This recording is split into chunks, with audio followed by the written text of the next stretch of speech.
देश की अमृत यात्रा का नेतृत्व हमारे युवा ही कर रहे हैं। इसलिए अमृत काल के इस प्रथम बजट में युवाओं को और उनके भविष्य को सबसे ज्यादा अहमियत दी गई है। हमारा एजुकेशन सिस्टम प्रैक्टिकल हो, इंडस्ट्री ओरिएंटेड हो, ये बजट इसकी नींव मजबूत कर रहा है। वर्षों से हमारा एजुकेशन सेक्टर रिजिडिटी का शिकार रहा। हमने इसको बदलने का प्रयास किया है। हमने एजुकेशन और स्किलिंग को युवाओं के एप्टीट्यूड और आने वाले समय की डिमांड के हिसाब से रीओरिएंट किया। राष्ट्रीय शिक्षा नीति में भी लर्निंग और स्किलिंग दोनों पर समान जोर दिया गया है। मुझे खुशी है कि इस प्रयास में हमें टीचर्स का बहुत सपोर्ट मिला। इससे हमें अपने बच्चों को अतीत के बोझ से मुक्त करने का बहुत हौसला मिला है। इसने सरकार को एजुकेशन और स्किलिंग सेक्टर में और रिफॉर्म करने के लिए प्रोत्साहित किया है। साथियों, नई टेक्नोलॉजी नई तरह के क्लासरूम के निर्माण में भी मदद कर रही है। कोविड के दौरान ये हमने अनुभव भी किया है। इसलिए आज सरकार ऐसे टूल्स पर फोकस कर रही है जिससे एनीवेयर एक्सेस ऑफ नॉलेज सुनिश्चित हो सके। आज हमारे ई लर्निंग प्लेटफॉर्म स्वयं में 3 करोड़ मेंबर हैं। वर्चुअल लैब्स और नेशनल डिजिटल लाइब्रेरी में भी नॉलेज का बहुत बड़ा माध्यम बनने की संभावना है। डीटीएच चैनल्स के माध्यम से स्टूडेंट्स को भी स्थानीय भाषाओं में पढ़ाई का अवसर मिल रहा है। आज देश में ऐसे अनेक डिजिटल और टेक्नोलॉजी आधारित इनिशिएटिव चल रहे हैं। इन सारे इनिशिएटिव्स को नेशनल डिजिटल यूनिवर्सिटी से और बल मिलेगा।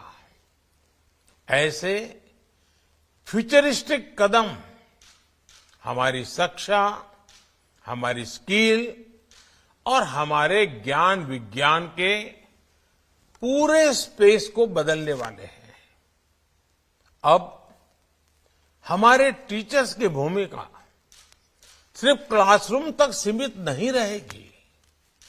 अब हमारे टीचर्स के लिए पूरा देश, पूरी दुनिया ही एक क्लासरूम की भांति होगा।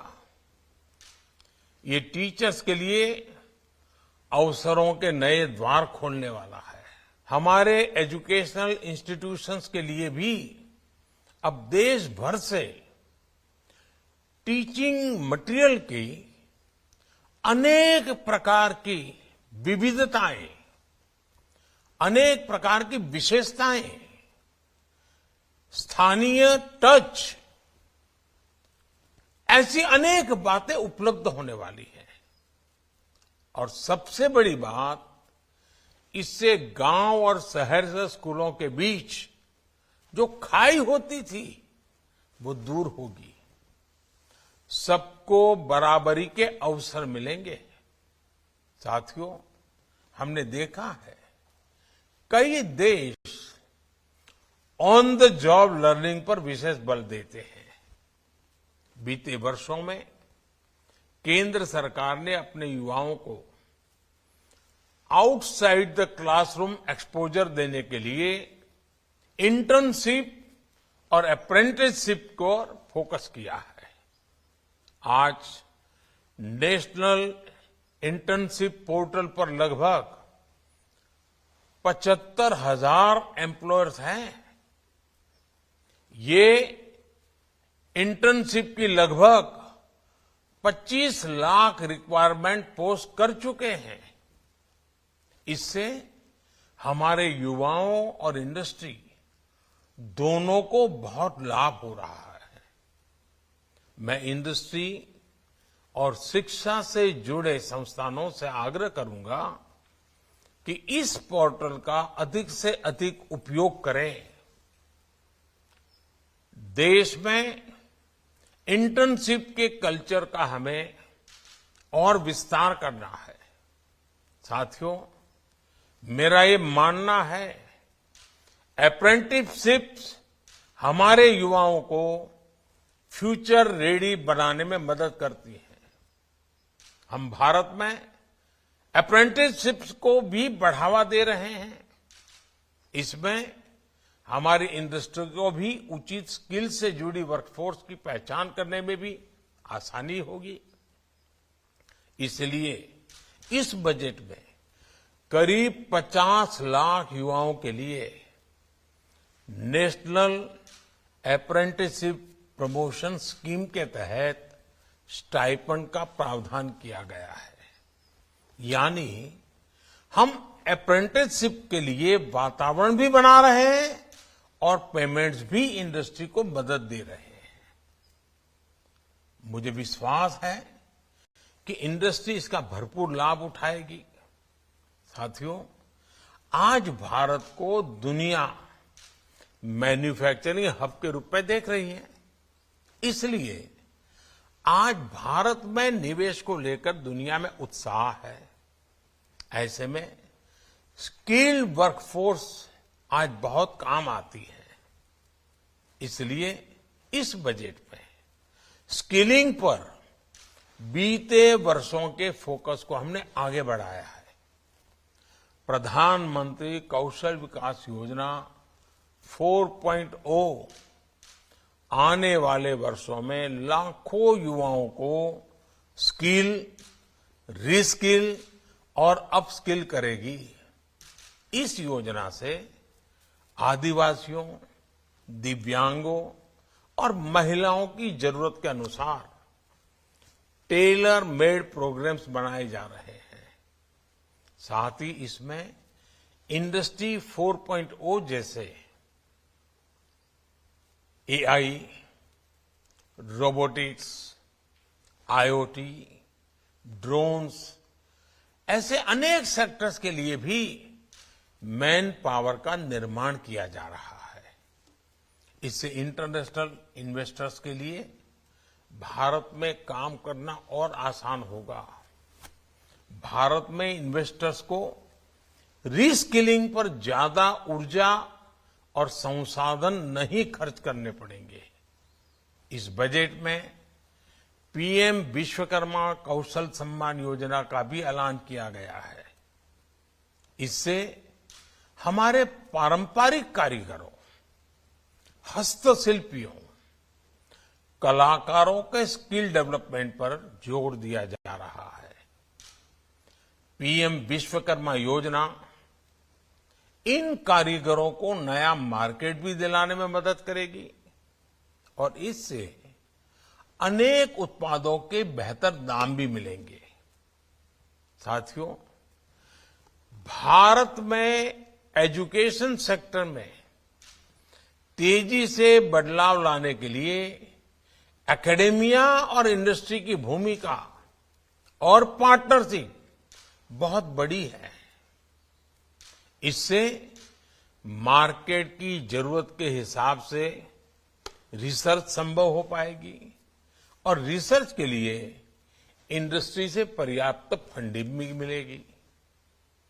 इस बजट में एआई के लिए जिन 3 सेंटर्स ऑफ एक्सीलेंस की बात की गई है, उनमें इंडस्ट्री एकेडेमिया पार्टनरशिप मजबूत होगी। ये भी तय किया गया है कि आईसीएमआर लैब्स को मेडिकल कॉलेज और प्राइवेट सेक्टर R&D टीम्स के लिए उपलब्ध किया जाए। मुझे पूरा भरोसा है कि देश में R&D इकोसिस्टम को मजबूत करने के लिए उठाए गए ऐसे हर कदम प्राइवेट सेक्टर ज्यादा से ज्यादा फायदा उठाएगा। साथियों, बजट में जो निर्णय लिए गए हैं उनसे हमारी होल ऑफ गवर्नमेंट अप्रोच भी स्पष्ट होती है। हमारे लिए एजुकेशन और स्किलिंग सिर्फ इनसे जुड़े मंत्रालय या विभाग तक सीमित नहीं है। हर सेक्टर में इनके लिए संभावनाएं हैं। ये सेक्टर हमारी इकोनॉमी के बढ़ते साइज के साथ बढ़ते जा रहे हैं। मेरा स्किलिंग और एजुकेशन से जुड़े स्टेक होल्डर से आग्रह है कि अलग अलग सेक्टर्स में आ रही इन अपॉर्चुनिटीज को स्टडी करें। इससे हमें इन नए सेक्टर्स के लिए जरूरी वर्कफोर्स तैयार करने में आसानी होगी। अब जैसे आप भारत के तेजी से बढ़ते सिविल एविएशन सेक्टर से जुड़ी खबरों को सुन रहे हैं, ये दिखाता है कि भारत की ट्रेवल और टूरिज्म इंडस्ट्री का कितना विस्तार हो रहा है। ये रोजगार के बहुत बड़े माध्यम है।